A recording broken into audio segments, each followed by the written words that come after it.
정권을 재창출하겠다고 나설 후보들 중에서 여당 후보들 중에서 누가 눈에 띄느냐? 앞서 얘기했던 김문수 장관이 눈에 띕니다.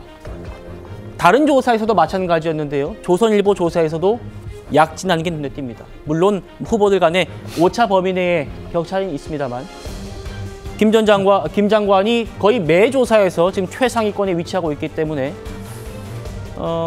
심지어는 보시죠. 양자구도에서도요. 오차 범위 바뀝니다만 이재명 대표를 위협한다는 조사 결과가 나왔습니다. 조선일보 조사에서는 이렇습니다만 다른 조사에서는 되려 물론 이것도 오차 범위 냅니다만 김문수 장관이 더 위협적인 모습을 보인다라는 조사까지 나와요. 차 교수님, 네. 오랜 또 국회 정치권 취재 경험의 차 교수님께서는 김문수 장관의 약진은 어떻게 바라보고 계십니까? 뭐 지금 현재의 상황 국면에서는 김문수 장관이 상당히 유리한 위치에 있다는 생각이 듭니다. 지난 시간에도 한번 제가 말씀을 드렸습니다만 김문수 장관의 이 지금 이 선두로 이렇게 부각된다 결정적인 장면이 두 장면이 있잖아요. 지난번 국회에서 국무위원들이 비상계엄에 대해서 사과성 90도 절을 할 때 하지 않았다. 소위 말하는 부작위의 자기를 통해서 김문수 장관이 보수의 자존심을 나름대로 대변했다는 측면이 분명히 있는 것이고, 또 하나는 최상목 권한대행이 헌법재판관 2명을 임명했을 때 가장 먼저 그 회의석상에서 이 소위 말하는 정치적 태클을 걸었던 사람이 바로 김문수 장관이었다. 그런 측면에서 보수의 뭐랄까요, 그러니까 이 지금 입장을 대변했다는 그런 측면이 분명히 보이는 것이고요. 그리고 또 한편으로는 지금 이 여권 내의 지지조사에서 상당히 이 극렬 지지층들의 결집력이 저는 상당히 조금 더 많이 포집되고 있는 것이 아닐까 하는 생각도 듭니다. 예. 사실 일반적으로 합리적이고 좀 나름대로 객관성을 갖고 있는 이런 이 지지층들보다는 조금이라도 지금 현재의 상황에서 윤 대통령에 대한 강한 옹호의 목소리를 뿐만 아니라 몸으로 행동하고 있는 이런 지지층들이 딴 한 사람, 김문수 장관에게 좀 결집되는 그런 측면들도 포집되고 있어서 좀 두드러진다는 측면이 있습니다만, 물론 이제 국민의힘 내에서도 아마 나름대로는 고민이 있을 거라고는 생각이 듭니다. 문제는 김문수 지사가 극렬 지지층의 만약에 정치적인 옹립에 의한 것이라고 한다면 향후 본선에 있어서의 중도의원 확장의 그 과제는 어떻게 풀 것인가, 그런 부분들에 대한 고민이 만약 시작된다고 한다면 저 지지율도 약간은 좀 이렇게 도전을 받지 않을까 하는 생각이 듭니다. 예, 김문수의 약진, 정치권에서는 어떻게 반응할까요? 들어보시죠.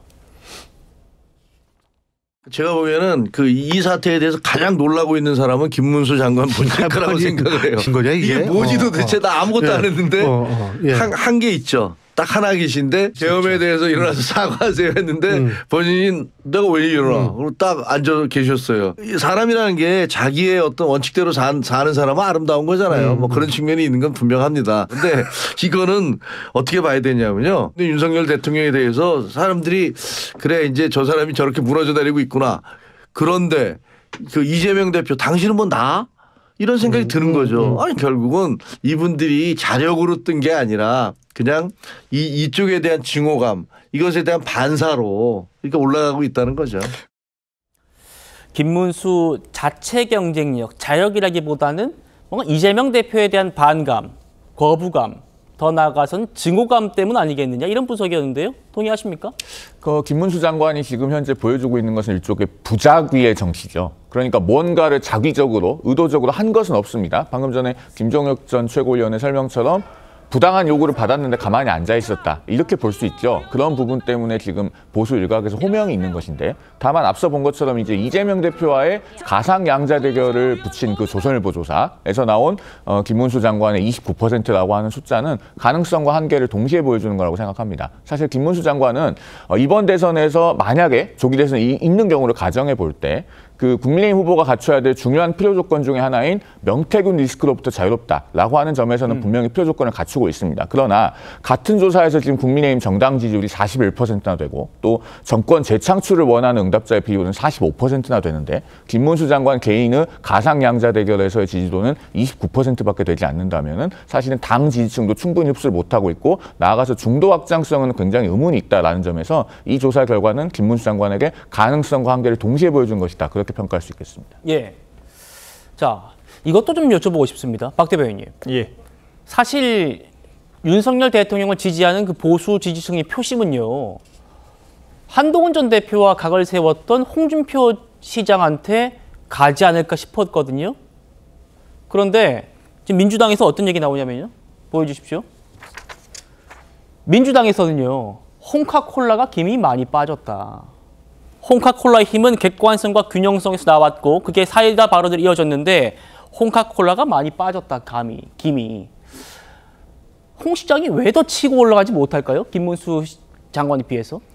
저는 사실 지금 여론조사를 좀 현실적으로 분석할 필요가 있다라고 생각을 합니다. 사실 개별적인 평가 그 자체보다는 윤석열 대통령의 이 헌법재판소 판결이 진행되는 과정 그 자체에 대한 전 문제의식이 지지층 내에 크다라고 생각을 하거든요. 그러니까 아까 송영은 변호사님 말씀하신 확장성, 외연 확장이 중요하다라고 저도 동의를 하는데 아무래도 이게 지금까지 이 문영배 이 헌법재판관을 중심으로 어제 이진숙 이 방통위원장도 6개월 만에 판결이 나왔는데 4명이나 파면 결정을 내리지 않았습니까? 그러니까 이런 것들 때문에 이 정치권 이 어떤 헌법재판소의 정치적 판결에 대한 그런 경각심과 우려가 있고 지금 아까 그 설 현장 방문에서도 대통령을 지켜라라고 항의를 또 하시잖아요. 그러니까 지금 당장 조기 대선을 이야기를 할 때가 아니다라고 생각을 하시는 분들이 분명 계시는 것 같습니다. 그런 분들 입장에서는 뭐 어떤 벌써부터 조기 대선을 염두에 두고 좀 들썩들썩하는 후보들보다는 차라리 조용히 자기 자리를 지키는 김문수 장관에게 조금 더 이 마음이 갈 수 있는 거거든요. 그래서 그런 측면에서 이 양자 대결의 구도를 봤을 때도 김문수 이 장관이 이 국민의힘 지지층을 모두 흡수를 하지는 못하지만 정작 다른 후보들과 상대적으로 비교를 해봤을 때는 또 가장 경쟁력이 있는 것으로 나타나기도 하거든요. 그러니까 그런 측면에서 봤을 때 저희 국민의힘도 일단은 이 조기 대선 그 자체보다는 이 사법 판단이 좀 공정하게 이루어질 수 있도록 좀 지지층들이 좀 규합할 수 있는 방향으로도 고민이 필요할 것 같다는 생각도 들었습니다. 예.